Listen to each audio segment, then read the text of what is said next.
Le Grand Matin Sud Radio, 6h, 10h, Jean-Marie Bordry.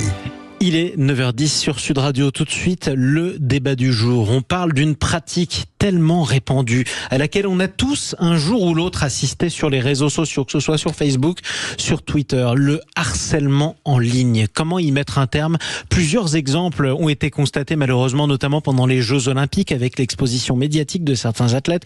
On peut parler par exemple de la boxeuse algérienne et médaillée d'or Iman Khelif. Elle a porté plainte et une enquête a été ouverte en France. Comment mettre un terme au harcèlement en ligne? On est également avec Steve Outmezguine. Bonjour. Bonjour. Bienvenue sur Sud Radio également. Avocat en droit des nouvelles technologies, de l'informatique et de la communication au sein du cabinet Avomédia.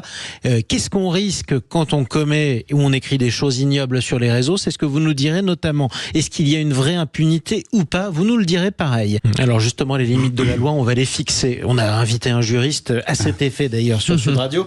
Steve Outmezguine, on sait très bien qu'en théorie, il est interdit d'insulter, il est interdit de menacer, il est interdit de divulguer la vie privée des uns ou des autres. Malgré tout, est-ce que c'est une idée reçue que de croire qu'on ne risque rien si on le fait sur Internet? Alors, c'est plus nuancé que ça. C'est-à-dire qu'en fait, aujourd'hui, on a effectivement un arsenal juridique qui est assez bien en place. Notamment, je pense à le renforcement du harcèlement et du cyberharcèlement par la loi Chiappa en 2018, qui a prévu justement ce qui s'est passé, notamment dans le cas Khelif.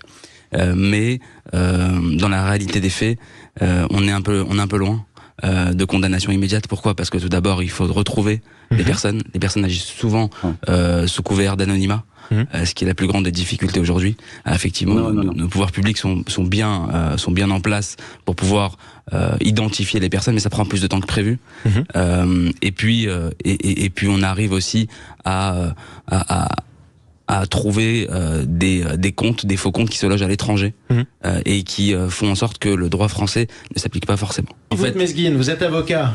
Je vous remercie. Non, en fait, c'est-à-dire que moi, je rejoins Monsieur Epelboin, c'est-à-dire que il y a pas d'objection. Au contraire, je dressais juste un constat qui fait écho à l'expérience professionnelle qui est la mienne. C'est-à-dire qu'aujourd'hui, on se frotte à différents interlocuteurs au niveau judiciaire qui nous disent, écoutez, on est débordé.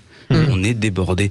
C'est-à-dire qu'en fait, on ne peut pas poursuivre à tous azimuts parce qu'on n'a pas les effectifs. Alors attention, la section cyber au parquet de Paris est en train de vivre un véritable changement, se développe à vitesse grand V, travaille particulièrement bien pour le coup. Je n'ai aucun intérêt à dire ça. Il y a des jours où je suis d'un côté et des jours où je suis de l'autre, c'est le principe de mon métier.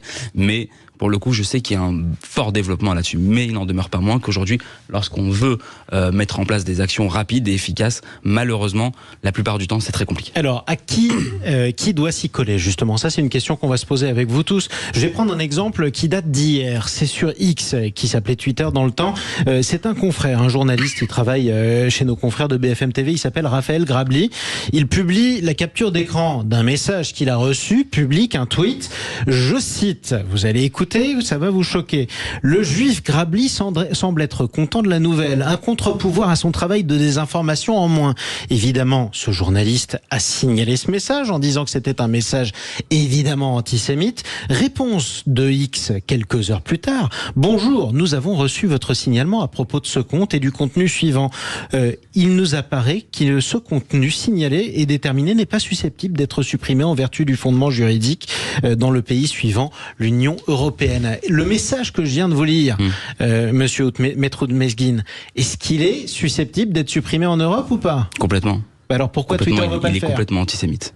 Mais Twitter ne veut pas le faire parce que depuis le changement de propriétaire, je dirais, on a une politique ultra libertaire de l'entreprise. En revanche, si la personne visée ou ceux qui avaient lu les messages avaient porté plainte, on aurait très bien pu finir par faire supprimer le message. Il faudra mettre en place une action judiciaire, prendre du temps, aller devant un tribunal, faire valider ça par un juge. Prendre du temps, c'est ce que disait Fabrice Epelboin et c'est la différence entre la France et la Grande-Bretagne.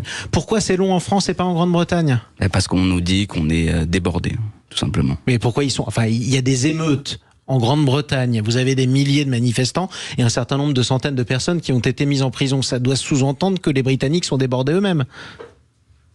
Je ne peux que vous rejoindre sur le constat. Et on a eu des émeutes nous-mêmes. On a eu des dizaines de milliers de messages de soutien aux émeutiers qui étaient parfaitement illégaux. Il ne s'est rien passé. Des Donc, appels. je veux bien croire que les budgets de la justice anglaise sont supérieurs aux nôtres. Je n'ai pas les chiffres, je l'ai pas en tête. Mais dans de telles proportions, je pense que l'explication est un peu simplette. On n'a pas d'argent, c'est trop lent, les plateformes ne coopèrent pas. C'est très simplé comme explication. Je pense qu'il faut aller au fond des choses et regarder en face, de façon claire, où est le problème avec la justice en France. Il n'y a pas d'ailleurs que sur les plateformes de réseaux sociaux qu'on constate cet échec de la justice en France. Les plateformes de réseaux sociaux ne sont juste qu'un symptôme parmi d'autres d'un échec de la justice en France. À partir de là, se réfugier derrière son petit doigt sur des problématiques budgétaires. Encore une fois, j'aimerais bien avoir le ratio. On va vous trouver l'information, justement, le budget de la justice par citoyen en Angleterre comparé à la France. Mais même si la France est dans une situation assez précaire, je sais qu'au niveau européen, on est vraiment en queue de peloton, malgré tout.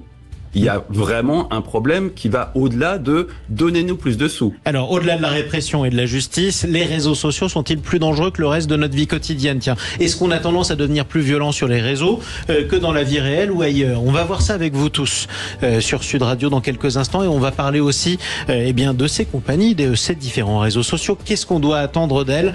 À tout de suite sur Sud Radio. Le Grand Matin Sud Radio, 6h, 10h, Jean-Marie Bordry. Comment lutter contre le harcèlement en ligne ? Les internautes sont-ils plus violents que les gens que vous croisez en chair et en os tous les jours ? Ou plutôt, les gens que vous croisez en chair et en os tous les jours deviennent-ils plus violents sur les réseaux sociaux que dans la vie de tous les jours ? On en parle avec nos trois invités. Mais alors, parlons du profil des harceleurs, justement, tiens, avec l'avocat qui est avec nous, Steve Outmezgin. C'est quoi le profil type du harceleur, du cyberharceleur ? C'est quelqu'un qui se comporterait normalement dans la vie réelle et qui finit par dire des choses qui dépassent sa pensée sur les réseaux. C'est trop facile, non ? On distingue deux profils, en tout cas, d'expérience au cabinet. C'est-à-dire que le premier profil, c'est celui qui est déterminé parce qu'il a une cause précise et qu'en fait, il vient pour harceler quelqu'un en particulier parce qu'il y a une vindicte ou que sais-je. En tout cas, il y a une difficulté d'ordre personnel. Et on a l'effet de meute, comme vous l'avez très bien dit. Et pour l'effet de meute, on a eu cette loi que j'ai citée tout à l'heure et que je répète, la loi du 3 août 2018, la loi Schiappa, qui est venue créer l'interdiction des raids.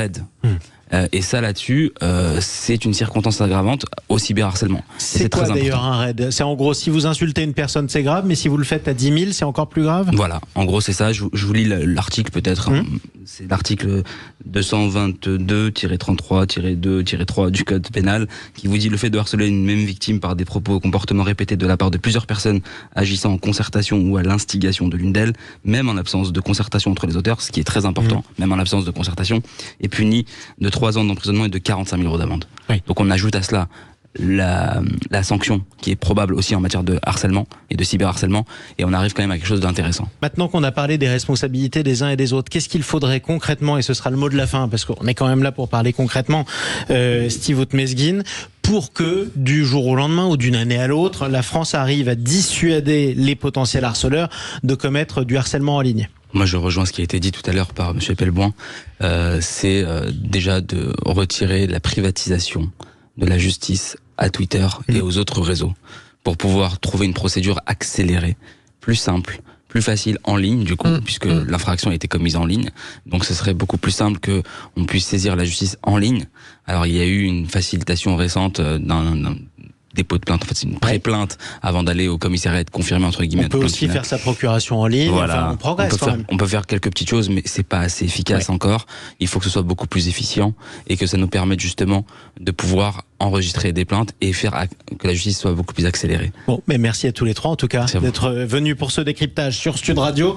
Restez polis les amis sur les réseaux sociaux, d'autant plus que c'est un endroit de débat magnifique. Autant assumer le désaccord jusqu'au bout, que ce soit sur Sud Radio ou sur sudradio.fr. Merci à maître Steve Outmezgin, avocat en droit des nouvelles technologies et de l'informatique et de la communication au cabinet Avomedia.